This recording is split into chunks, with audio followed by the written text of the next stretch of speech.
मला ठाऊक आहे शत्रू तुला हानी पोचवण्याचा प्रयत्न करतोय, पण मी त्याचं रूपांतर तुझ्या भल्यासाठी करतोय. चिंता सोड आणि आता शांतपणे ऐक.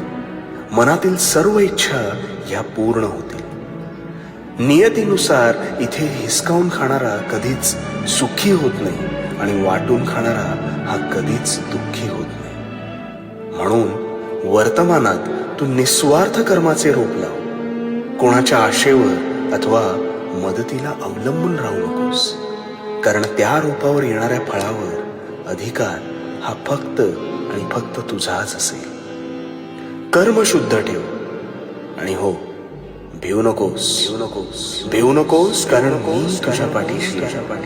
भिवू नकोस, मी तुझ्या पाठीशी.